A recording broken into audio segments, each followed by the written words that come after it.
Welcome, everyone, to our monthly seminar on spirituality and health.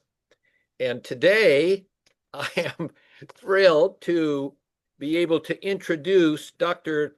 Tony Galanos, who's going to give a talk titled Grief 101 for the Clinical Provider, emphasis on the clinician and how to support those who grieve.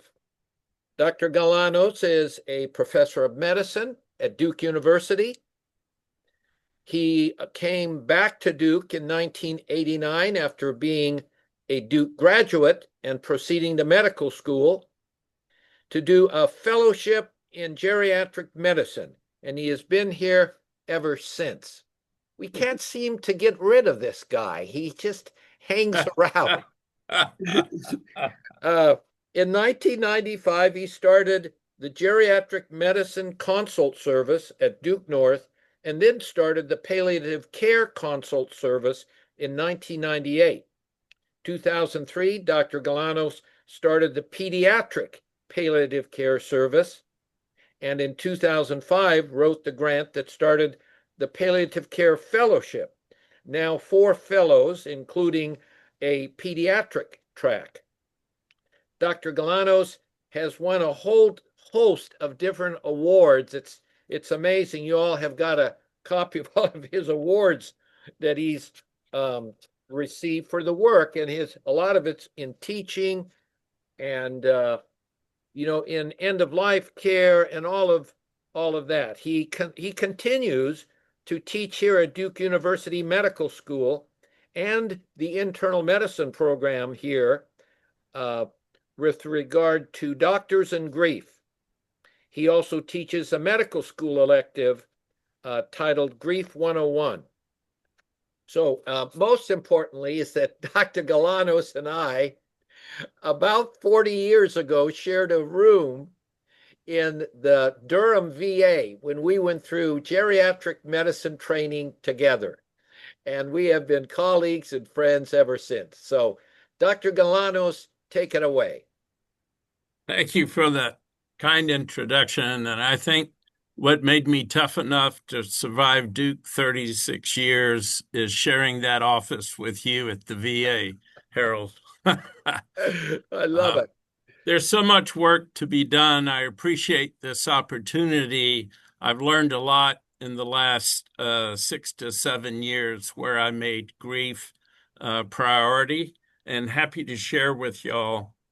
This will be a broad overview, and I want to say from the outset that the slides are a handout. We won't worry about covering every word. I can tell you as a doctor that the most common question I get from other clinicians and learners is what to say or not to say right after the death of a patient, but also what to say or not to say when a colleague or a friend has a significant personal loss or a bad outcome at work.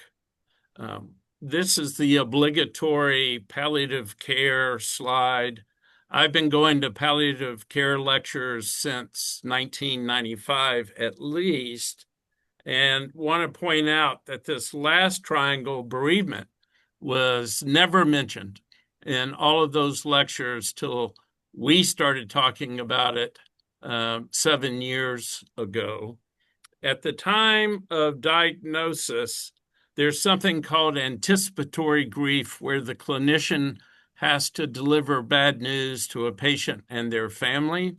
It is the kind of grief that is shared between the medical team and the family. And because we know that things are not going to get better, on the contrary. And then at the end of life, many times, sadly, patients and families, the families of patients who died at our institution will tell us that they got cut off by the medical record and not much attention was paid to the follow-up. Of course, we are collecting data now to show that our oncologists in general do reach out afterwards, and we're going to try to document that in a systemic way. The only didactic slide really is this one, where anticipatory grief is something like acknowledging and informing a patient and family that they have cognitive impairment and or dementia. And that word has strong meaning to older people because they know what it means.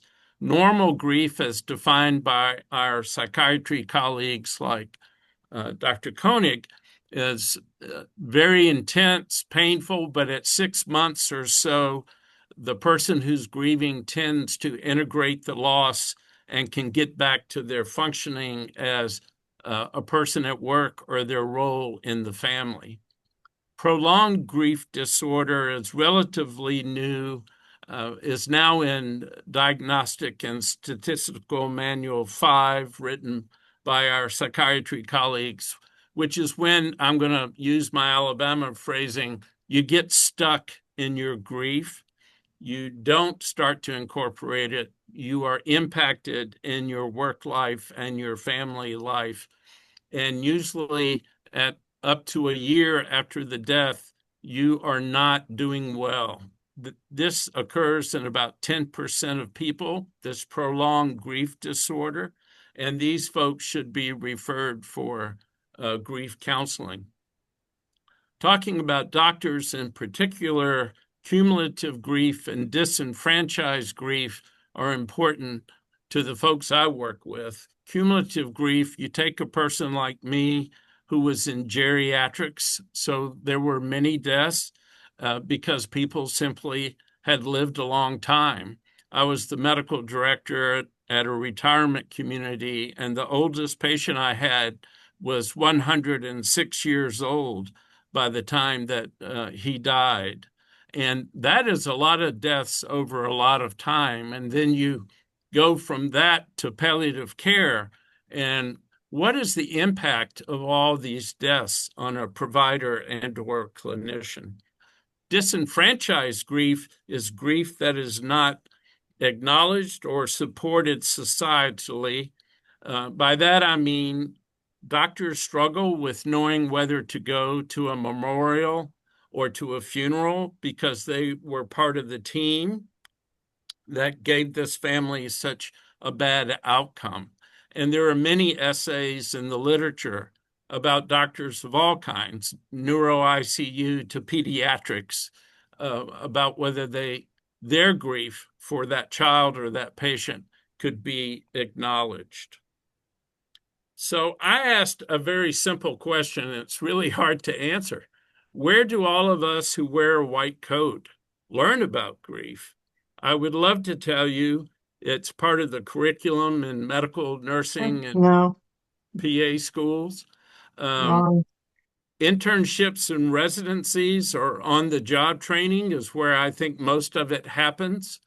And then, of course, I would love to say that the more senior clinicians like Harold and I are the ones who are mentoring younger clinicians after a sad event. The best article on this was written by my friend Randy Curtis. Randy was a poem crit doctor or an ICU doctor, and he brought palliative care to the ICUs across this country. He was based in Seattle. And they started something in his intensive care unit called death rounds. At the end of the week, they would review who had died under their care, but not as a QI project or root cause analysis, but to discuss the impact of these deaths on the providers from an emotional point of view. At Duke, we call these G briefs, where I debrief with all kinds of docs and providers around their losses, and they have a lot to say. Long time ago, 2001, in the Journal of the American Medical Association, three palliative care doctors wrote a very nice piece in JAMA about what's it like to take care of people who are seriously ill. And they made several recommendations, the strongest of which was make sure you consult with a trusted colleague, because this cumulative grief, this cumulative stress can be very powerful. And then from the nursing literature, an ER nurse named John Bartles, who worked at the University of Virginia in the emergency department, created a process called the pause. Mr. Bartles found that every time they did a resuscitation effort in the ER there at UVA, they just moved on to the next task, and they never stopped to acknowledge what was happening. Now, John's a smart guy, and he knew that medical providers are not going to take 15 to 30 minutes to talk about something unless that time is blocked out. So he created the pause, which for 30 to 45 seconds, the team stands together in silence to acknowledge that something sad just happened, that somebody lost their mom or dad or brother, and that the team itself tried very hard, but the outcome was difficult. This is called the pause, and many code teams, people who run resuscitation efforts, now employ this. Also going pretty far back, Harold and I trained when doctors used to write notes to people there. I tell the med students whom I lecture quite frequently, there used to be something called paper and a pen, and you could actually handwrite your feelings to people. I like this point, even though this article is 24 years old now, whether intentional or not, the failure to communicate with families conveys a lack of concern about their loss. So we are starting to, if we, a rebirth of what docs used to do and see if we can improve on our contact with families after the loss of their loved one. So I know there's a fair number of people on the Zoom. When you look at this young woman, this is a picture from Time magazine after she was walking across the bridge with her fiance, and a gentleman came up and just stabbed her partner to death. When you look at this young woman's face, tell me what you see. Anybody, you can't be wrong. Misunderstanding, disbelief, everything. I see so much in it. Yeah, isn't it an amazing picture? The one I think you're spot on. The things I point out to the medical students and residents and fellows when I teach is the utter exhaustion on her face. And then I point out that the people that are comforting her are not speaking. They are just trying to comfort. This is really important when you teach people who are trained to have an answer, and to ask them to be silent is really hard. So in the acute grief phase, it's so hard to be supportive in any other way than your presence. And think about if somebody with good intentions were to say to this young woman, call me if you need anything. I don't think she's in a cognitive place where she can do that. So I wanted to stress the emotional exhaustion that occurs with acute grief. I love this piece of art because it resonated with me personally, and this feeling of an enormous hole in your chest. In the pediatric literature, which is oncology and pediatrics, is where most of the medical literature is on grief. Parents talk about the hole in their chest and that they can feel the wind blowing through it. I have a disclosure to make, not financial, but I too am a grieving dad and lost my son 7 years ago to diabetic ketoacidosis. And I thought about giving this talk without making this disclosure, but I can't imagine doing that. First off, it would be disingenuous to you, the audience, and it would be disrespectful to Nick. And I learned a lot through that process, even though I'd been taking care of very sick people for a long time. And there is no timetable to grief. This is something that I hammer home with the people I teach. Don't expect people to fit nicely into a 6-month or a 1-year paradigm. They will always grieve as long as they love who they lost. And it's very personal as well as public. So the first thing a doctor at Duke has to do is figure out, am I going to go public, or I'm going to try to keep this just within my own family? And of course, culture matters. In the Greek, when I was growing up in my Greek household, if we had a fever, my mother would feed us, not just give us orange juice and Tylenol. And I gained about 26 pounds the year that Nick died. And then, most importantly, for the purpose of this talk, as a dad, a doctor, and a middle child, I had strong feelings of responsibility and guilt, and made up a new word that we've published multiple times now, grief combined with guilt, and called it grilt. Grilt is a word that carries the grief that a provider has to carry in being responsible for patients, as well as the guilt that they might feel. And I thought in the beginning it was just something that applied to clinicians. But as I worked on the oncology ward for 12 years, the families had this, maybe even more so than the white coats. They would talk about, if only we had come to Duke first instead of fifth, if only I had made my father stop smoking, or made my mom lose weight, or went to every visit instead of every other visit with the oncologist. This is a concept, grilt, that applies to both families and providers. And Parker Palmer is a Quaker philosopher, the bottom bullet, and he wrote, "It's natural for all grievers to ask if they did all that they could, and to seek a listener and not a problem solver." That notion of, like Job, someone to listen but not try to correct or solve. So this is Duke, and I'm a mentor to many, many people. And we wrote a paper back in 2020. And all these authors are people that I worked with or mentored. And it's a good paper, but I just want you to know about tips 8, 9, and 10. The hospice Medicare benefit provides for grief counseling.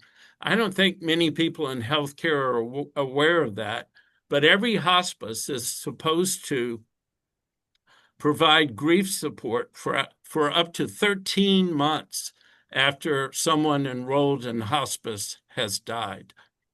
I wrote tip number 9 based on that picture I just showed you from Time magazine. Choose your words wisely and consider just being supportive silence.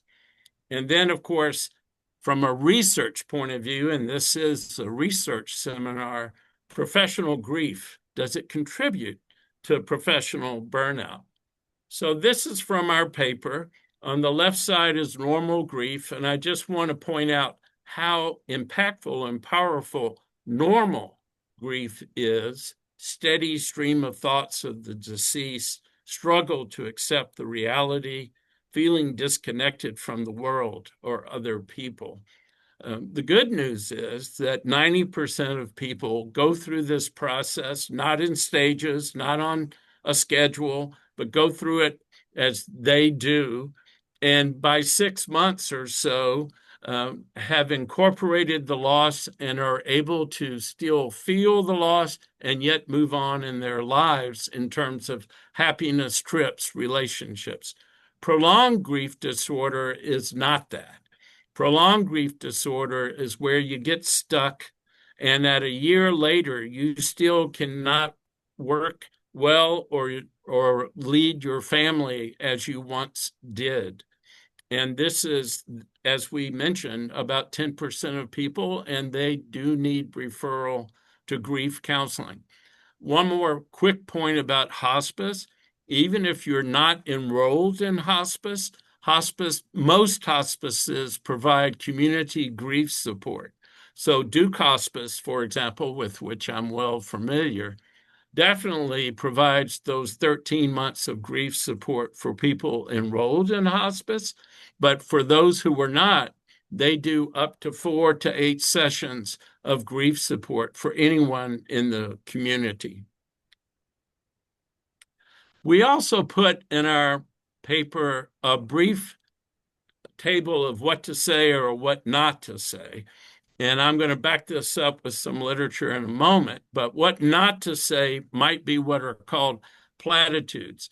Really important to stress that most people, whatever they say, they're doing it from a good place with good intentions, trying many times to relieve the person who's grieving of their pain. Sadly, that's not possible. So quotes like they're in a better place or it's God's will, they will not land well with an acutely grieving family member. Better to keep it short and sweet on the what to say. This is so sad and I'm sorry, or I'm sorry you're having to go through this. Or I often say, I wish I had magic words, because it acknowledges what the person is going through. And it also means I'm not going to keep talking till they act like they feel better. My favorite, absolute favorite, and this was true in my case, tell me more about Nick. Boom. I can tell you, and I know a lot of people around here, no one said that to me until after 2 years after his death. And when that person said, tell me about Nick, I almost jumped for joy, because that's what I needed to do. And we had a glass of water together. I only spoke for about 10 minutes, and it was the most therapeutic interaction that I had. If you were in medical school or in residency, I would tell you sometimes there are no words, and it's just best to be present for the person you are comforting. The best book on the subject is this one by Megan Devine, a psychologist whose husband died suddenly in a drowning accident. And she has many things in her book, but in the appendix, she has how to support a grieving friend. I would point out that grief will never stop. I'm 7 years out, and I feel some moments like it was yesterday. You carry it in different ways. Healing can be a myth to many people. They don't want to heal. And if you read the pediatric literature, I don't know if you're going to find a parent who has healed from the death of their child. But most importantly, there is no timetable. And that's the part where we can be so much more supportive.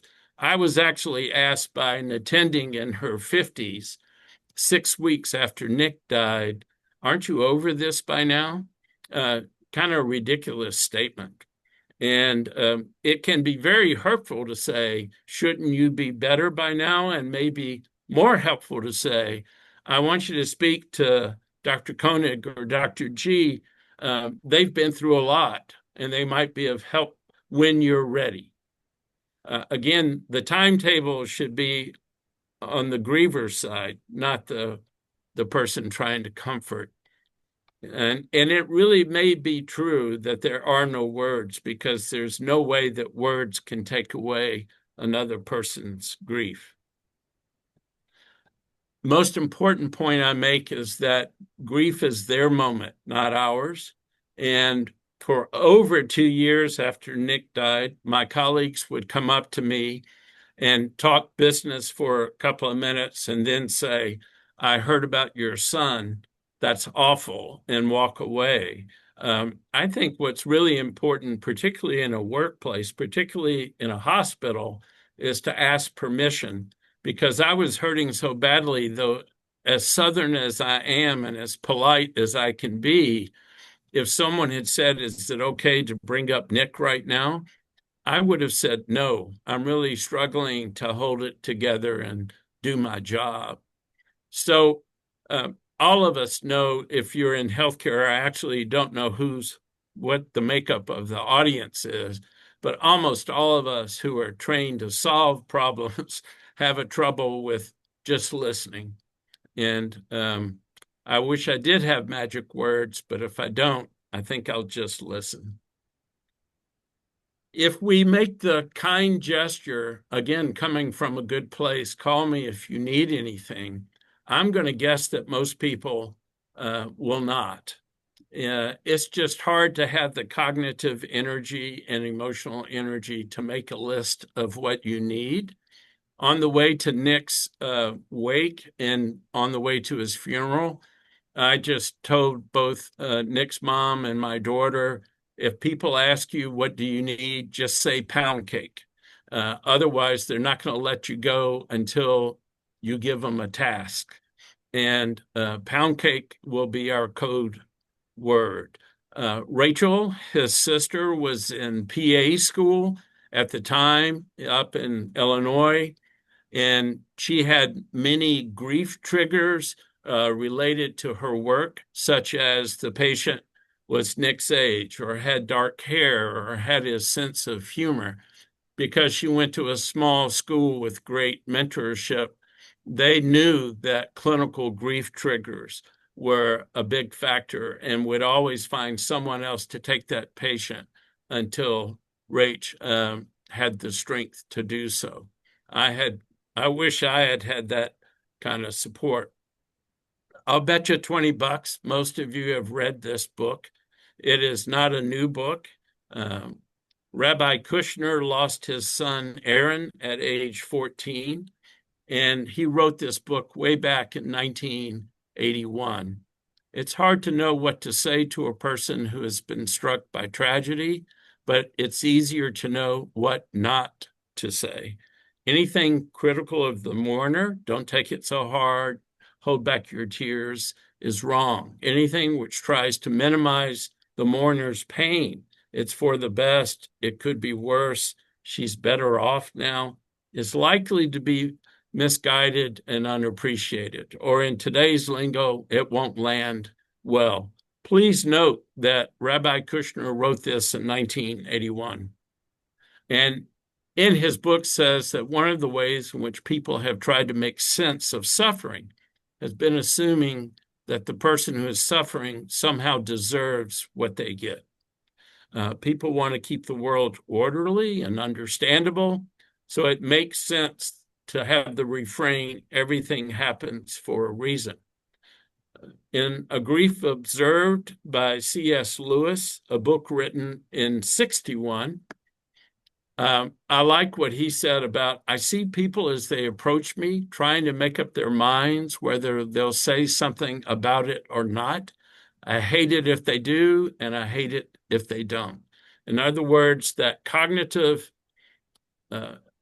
lack of cognitive discernment when you're grieving, and this is after he lost his wife to cancer, he didn't know what he needed. And that resonates with me. So when people would not bring up his wife, he didn't like that. But when they did, he didn't like that either. I want to make a point here that Lewis, he wrote this within 6 weeks of his wife's death, and it was never meant to be a book. It was his journaling, and it's all over the map. It shows the cognitive disorientation of a person in acute grief. Our own Kate Bowler, who's in the Div School faculty here at Duke, wrote a book, Everything Happens for a Reason and Other Lies I've Loved. She patterns her book very much after Rabbi Kushner's book. She was diagnosed with stage 4 colon cancer. And in her intro, she writes, "Why? God, are you here?" And then that would be drowned out by what she heard 1,000 times over, which is everything happens for a reason. or God is writing a better story. And this diminished what she was trying to say and what she was feeling. The last quote, I became certain that when I died, some beautiful moron would tell my husband that God needed an angel because God is sadistic like that. It's a very powerful book. She doesn't hold punches, and Kate really lets the medical establishment have it, particularly Duke Med. She has a nice appendix of things never to say.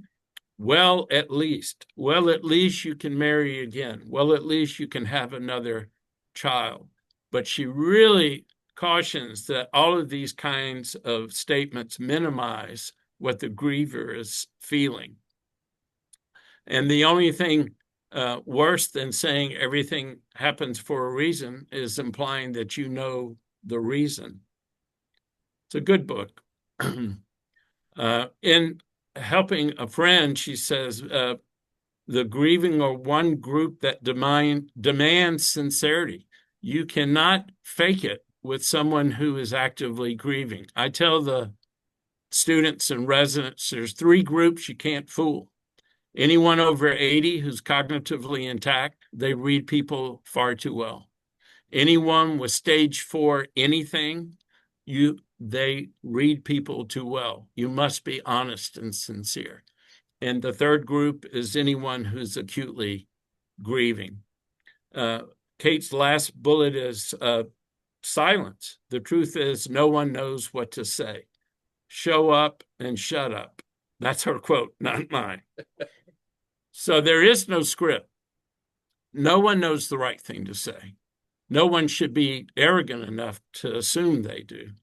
Not so that we get it right, but so that we do it better. That's Megan Devine. As far as clinicians go, the work is hard on many levels. We have both personal grief and professional grief. And when those two intersect, that can be an extremely powerful event. And it's not just loss of life. It can be if we do a procedure or we order a procedure where we hope it does good for the patient, but there are complications.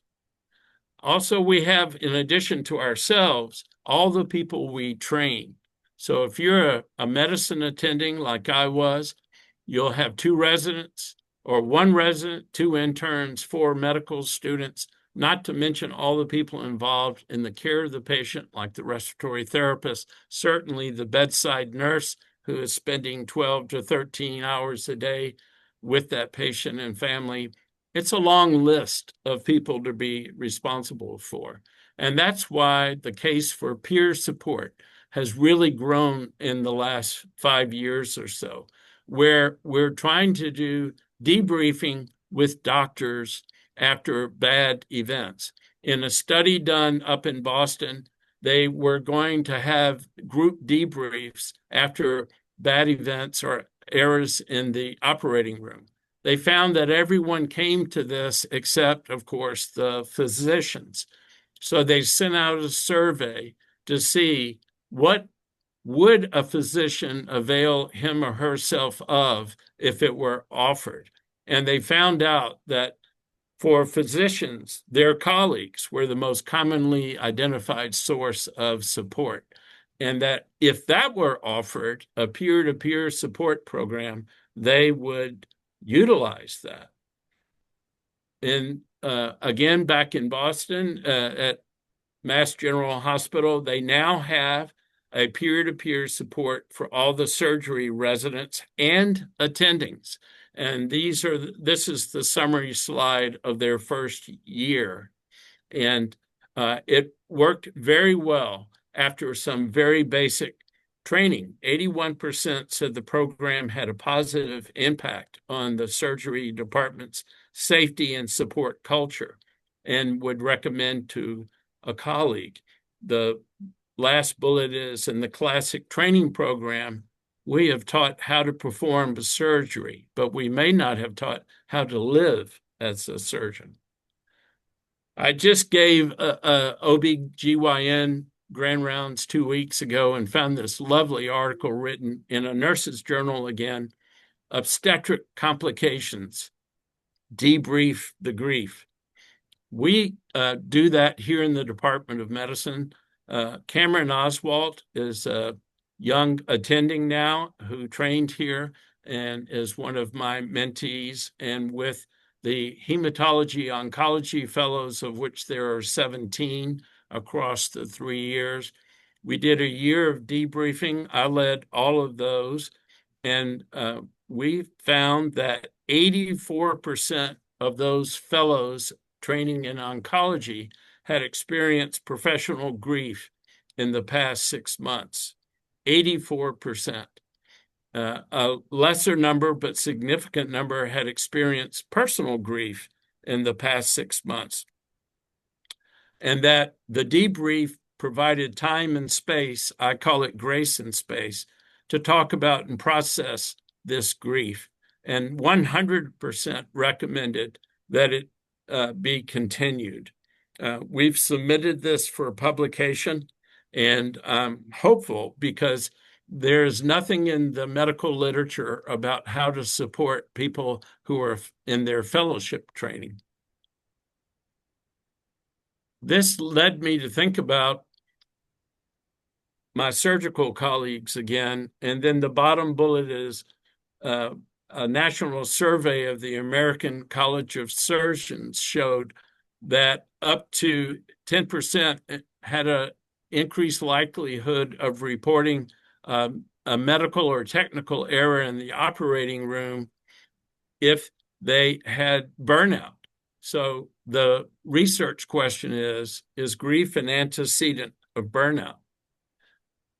We did a survey of the Duke Oncology Network, which goes from the top of North Carolina all the way down to Naples, Florida on the East Coast. We had a pretty good response rate for a survey, 50%. 94% endorsed feelings of personal or professional grief over the past year. 50% endorsed burnout, and by self-report attributed that to the grief. And then we found in statistical analysis using an adapted grief inventory and an adapted Maslow burnout inventory that for each point endorsed on the grief scale, there was a 15% increase in odds of experiencing burnout. And that was published this past spring in the Journal of Cancer Education. For this audience, I wanted to share this. I gave a grief talk to clergy across the state of North Carolina a couple of years ago. And who pastors the pastor? And this article gave tips to folks who counsel others about their own grief. I think this is really important in terms of people like me and Harold, who takes care of the mentors and what are our grief practices. And I can tell you from that meeting with the clergy from across the state, most of whom were African American and participated in Duke research from across the state. One pastor said on the Zoom, "You know, you're making me think about that I do 4 to 5 times more funerals than I do weddings." That really resonated with the 27 people on the Zoom, and a great discussion ensued about so much of their work, like my work, follows sad events as opposed to happy events. So I leave this slide with you as part of the handout.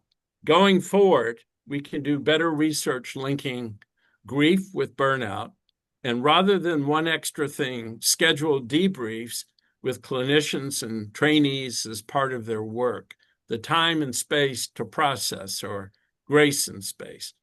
And we can teach our clinicians in training about death is not to be glossed over. It is sad, and we should talk about it. Senior faculty like myself have experience with cumulative grief as well as adverse events. And now peer support is not only in the literature, but part of the culture here at Duke University Hospital, and we're going to continue to do research about debriefing and the peer-to-peer support as opposed to taking the time and money to find a professional outside of work.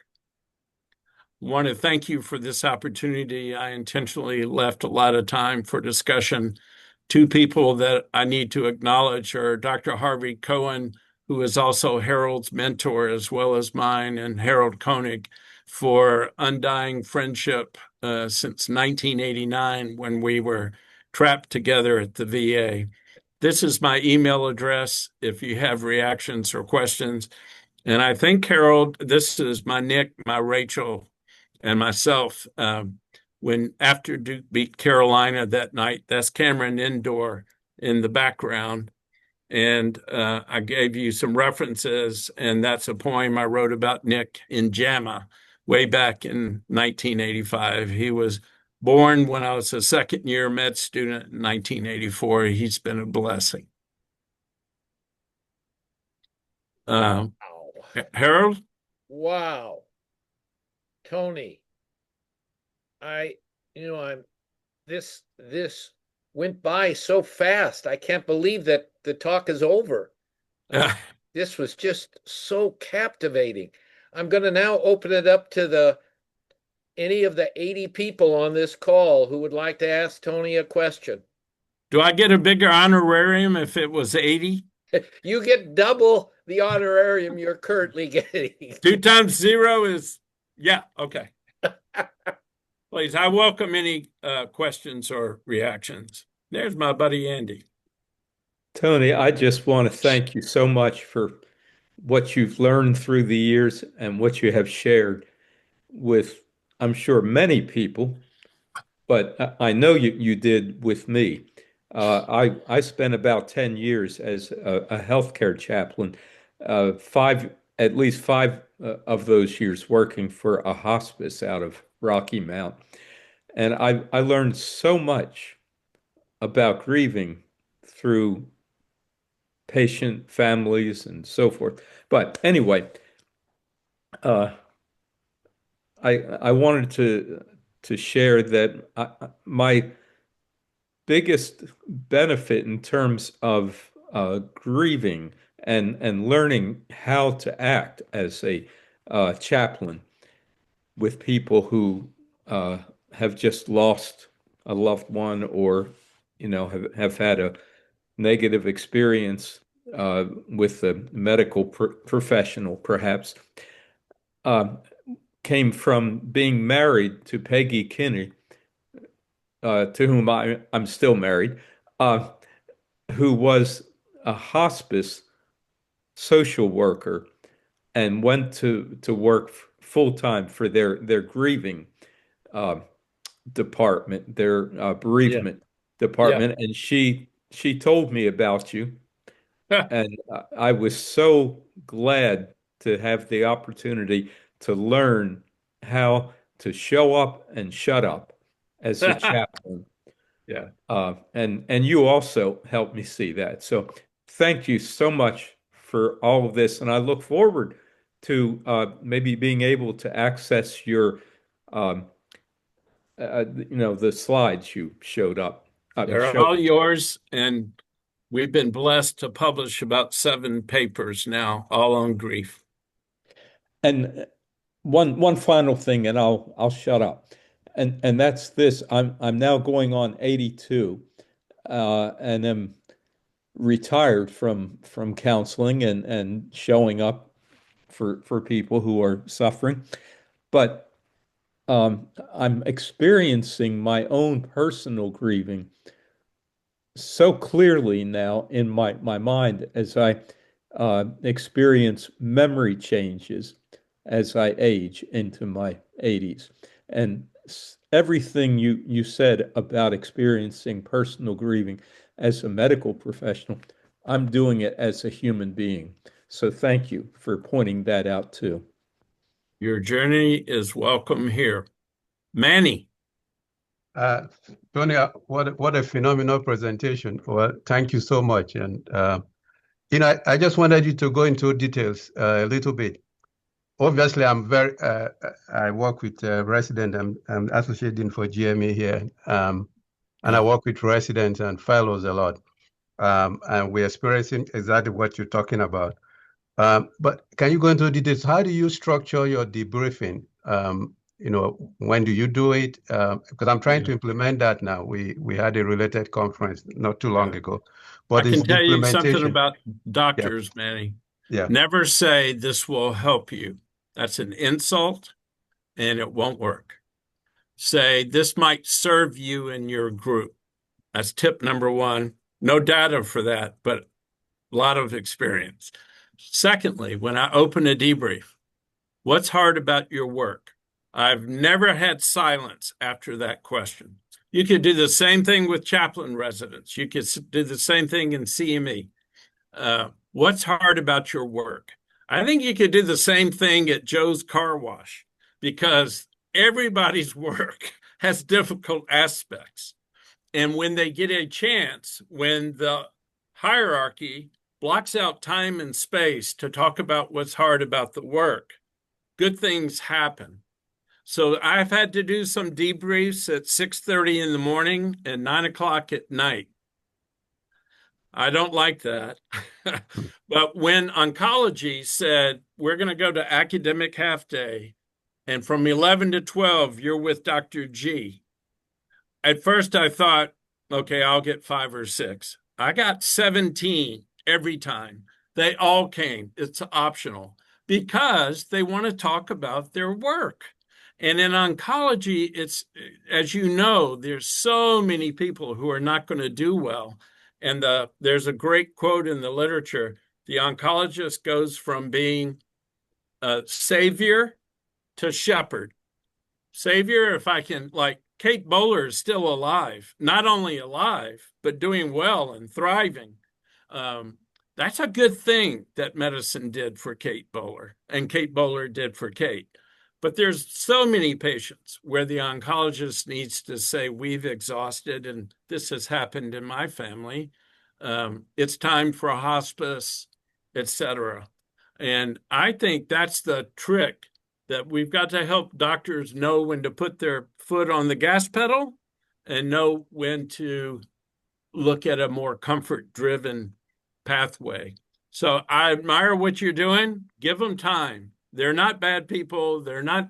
I've worked with chaplains my entire career. There are many stereotypes that just are not true, but they still persist.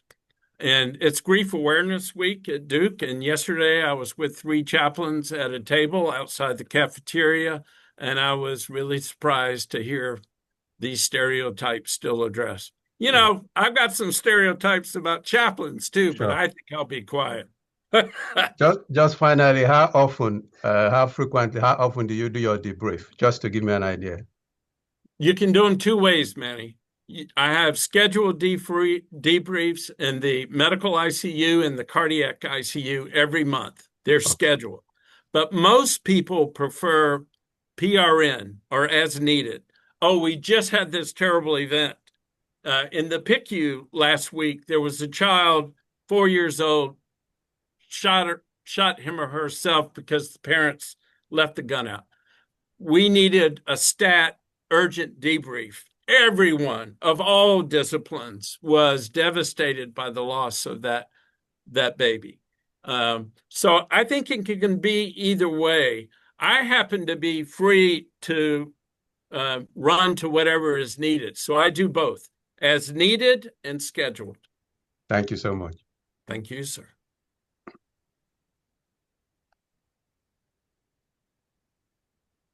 Gary.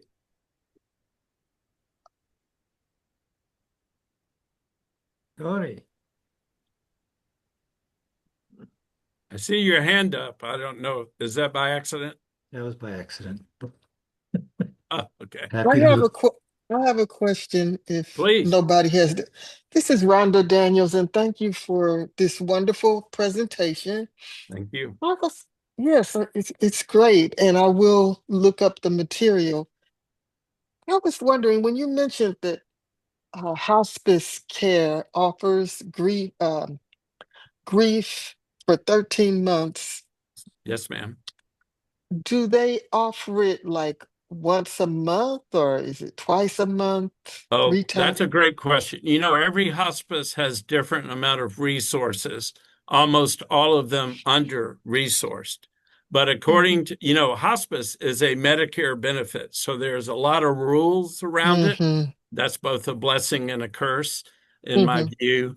But one of the demands of the Medicare benefit is that you are obligated as a hospice to provide bereavement care. Now, the question becomes, what if you don't have any grief counselors? We're blessed at Duke. We have 4 grief counselors on their staff at Duke Hospice, and they've never turned anyone down that we have suggested could benefit from their services. And Okay, then go they ahead. choose how long they're going to stick with you. And then well, I'll let somebody else go, but I have one other question. No, I just wanted to speak to that. I was a hospice chaplain, and since chaplaincy is one of the required services in hospice, if they don't have a dedicated bereavement counselor, the chaplain will provide that service, and it was like their regular visits once a week until their allotted time runs out. Sounds good. Thank you. So the other thing is I'm African American, but I don't speak for every African American. I'm speaking for myself. Yeah. In my community, we often say all things work together for the good of those who love the Lord. So frequently you will hear after someone passes away that all things are working together, but that sounds like something that is recommended not to say. That And would not work for me, but it would work for others. And that's what I try. I mean, we have 1,000 deaths a year mhm, just in Duke Hospital. Lord mhm, knows how many people die after they leave the hospital. mhm, So I think you're safe in a church community where everybody knows each other. The culture is the culture. But we don't have that luxury, and we mhm. need to be sensitive to everybody's needs. I Yes. could give Mhm, I could give an afternoon of silly things that were said to me that were so unhelpful mhm. and sometimes just downright mean. I think I teach everybody when you go to the ER, when you go to an ICU and you have to give bad news, it's their moment, not yours. And Mhm. we stick with good communication that might apply to anyone. I Right, heard right. everything from you should be over this by now after 6 Mhm. weeks after my son died to I know exactly how you feel. My dog died. Mm. I I've got so many stories. My strongest recommendation, you clearly are a sincere, good person. My strongest recommendation is get comfortable with being with people when they're suffering and just sit down next to them. Yes, yes, great. But I just wanted to say that once you kind of mentioned this, and I see what you're saying about different cultures, um, it just made me think maybe as I talk with my friends and people in my community, Mhm. maybe I might want to bring up, how does that make you feel? Because maybe I'm just thinking people are okay. Not that I say it a lot, but we all say it a lot. But maybe Mhm. we should just have a conversation about did that really help? What words to you didn't really feel comforting? Yeah. You just made me think about maybe having a discussion. Then it was worth not getting paid to give this talk. Yeah. Okay, Mariana is next. She's had her hand up for quite a while. Mariana. Hi. That's okay. Thank you. Greetings from Belgium. Quite cold. Thank you. Thank you for Belgium, North Carolina? no, I got you. no, from central Belgium. Okay. Thank you for the talk, really. I enjoyed it enormously. I work at a center for mental health in transcultural team that is working with migrants and refugees. So Grieve is really one of our central teams. And you're absolutely right that while grief is a universal topic, there is no single recipe that would fit all. So thank you for this. Since I'm working with mostly Ukrainians, I'm Ukrainian myself, we are noticing something quite new. And I wanted to ask your opinion about this. We're noticing something that is almost like communal or collective grief. And people are losing together. They're losing something that belonged to all of them. Yeah. And there is a personal grief that is in combination with this collective or communal grief. Yes. When you were talking about your debriefing meetings, that sounds almost like a ritual. I can imagine that many communal topics are coming up and shared emotions are coming up during those meetings as well. Yeah. So I don't know if you have any experience with this, or do you have any recommendations to read? Because this is a really topic on the rise, and we see this a lot with Syrians and Palestinians and Ukrainians, obviously. Yeah. Thank you for that. Yeah, there's all kinds of grief. There are communal grief is so common.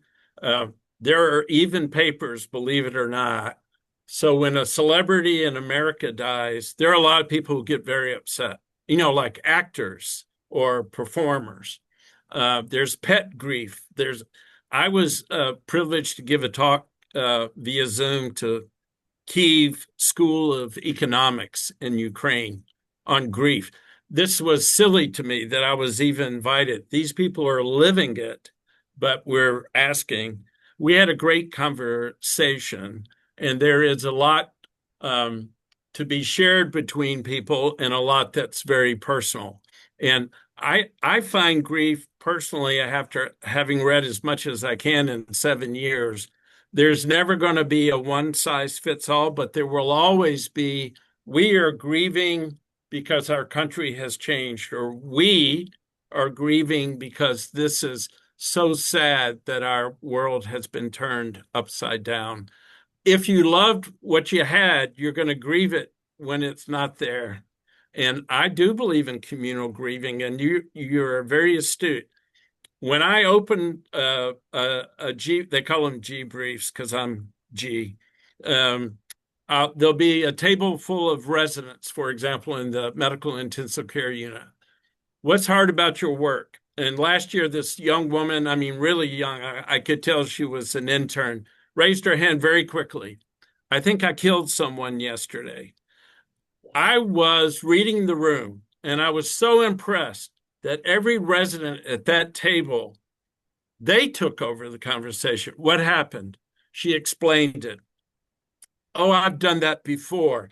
If you do a debrief, it's communal, totally, because it's the individual participants who support one another. And if you're a good debriefer or leader, that's what happens. The table takes care of the table. We don't need some old gray-haired doc, spouting back in my day. And that's when I know I've had a good debrief. So you're absolutely right. It's communal and people can support one another. Everybody knows how to grieve. We just tell them they don't know how to grieve. Deborah, you're up next, and you may be the last question. And I'll hang around, Harold, for an extra 10K, but if anybody wants to hang around. Deborah, you're up. Unmute yourself.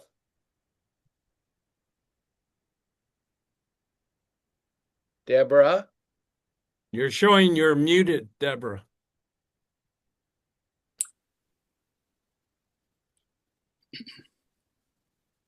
Okay. Okay. Oh, Okay. gosh. I couldn't find the button. How crazy. Okay. So hello, and thank you so much for an amazing, it was too short for me. I mean, I'm like Dr. Koenig. I'm Deborah, and I'm a board certified chaplain and counselor. Okay. And I don't know the lady's name that was asking about the African-American community and colloquiums and things that are said.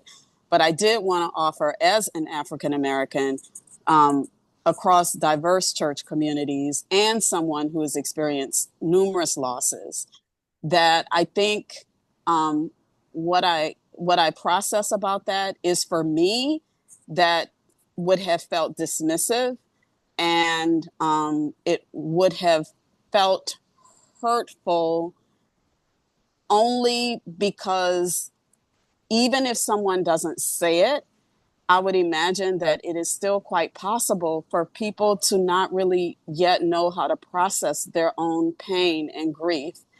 And what I have seen as a counselor and a chaplain is a lot of spiritual confusion and lack of clarity and spiritual distress about feeling the feelings of grief over long periods of time, and not really knowing what to do with it because their faith says that I should be over this, or that there's a reason for it, and so therefore it's almost bypassing the reality of what grief is and the missing of the person. So that has been my personal experience, to the point where, for me, I just allowed myself and have allowed myself over the loss of my dad, 34 years. I just wrote an article about that, and the loss of my mom. And every loss is different. And whether or not you're a person of faith, whether or not you're in the Black church or a diverse church, each human being has to be given the space and the opportunity to process grief, not only in the moment, but as they move through life, making that lifelong adjustment without their person. And so it could potentially create a bypassing for people that I've seen as spiritual confusion. So that's what I wanted to add about that. Makes sense to me. Naji, you're up next. Thank you very much for this presentation. And I'm Lebanese American, so I move across countries and nations. And through my beginning of my training in theology and pastoral care and clinical psychology, I was attracted to grief. So I became a specialist or grief therapist in some time. And I've written about that. And amazingly, a short article I wrote for the Journal of Psychology and Christianity, I posted online. It is the higher one read. 20,000 people read it. So I'm saying that it is a universal experience across time, space, and culture. And everybody resonates to that. And it's different than sadness. In Arabic, we have two words, asa, grief, and hazan is sadness. Now, in your experience, how much do you find that personal faith or existential philosophy can help or hinder the grieving or the mourning process? And is it a one-time event, or it is a process and content at the same time? Because grief is very tender and comes like waves as well. Yeah, great points. And I admire what you do. In the acute grief phase, I think that's probably the most universal. We're just darn numb. And depending on the relationship with the person who died, we can't participate in reality. And then I'm a geriatrician by training. I would tell all the kids, who, of course, the children were 60 and mom and dad were in their 80s, about 6 weeks from now, check in, because everybody's going to drop off pound cake and help your mom with finances. But then it's going to be very silent. When my son died, I got 400 cards plus. 400 plus. Ask me, Professor, how many I got 1 year later. 4. And they were all from people who had lost a spouse or a child. Right. So I went from being 440 to 4. And that taught me a great deal, because I'm 7 years out, and I think I'm still grieving almost as intensely as before. What I do think, if you're counseling medical people, I don't want to speak to people's churches, Yes. not my strong suit. But if you're counseling medical people, leave theory at the door. They just want, I've written a practical grief curriculum. I just submitted it to a journal yesterday. It's devoid completely of theory. From Freud in 1917, Mourning and Melancholia, this word that the Div School, they won't call it grief, they call it lamentations, to Bowlby and Parks, all those folks. It doesn't help a grieving person. And I'm the kind of guy that I walk down the ward or the unit, and they just pronounce someone dead, and they're 26 years old. They don't need theory. They need experience and someone who can withstand hearing it. So I'm a little bit different in that I'm so incredibly practical. Though I've read all that, I have a master's in psychology. I'm proud of it. And I speak psychobabble very well. But I know that white coats, we just had a death here of a nurse yesterday. Terrible accident. And I met with nurses, PRN as needed. And I went over to the unit and I met with 3 senior nurses, all of whom, of course, were crying. It was not a time to say you're decathexing from the loss of your colleague. And they will grieve that woman for a long time because, like me, they feel guilt. I'm responsible for all my nurses. I'm responsible for all the patients that my nurses tend to.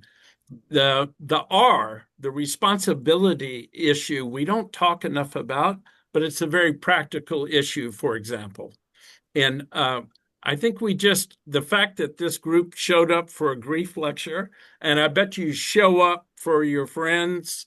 I had an African-American pastor tell me on the Zoom, show up and show out, show up and then be present.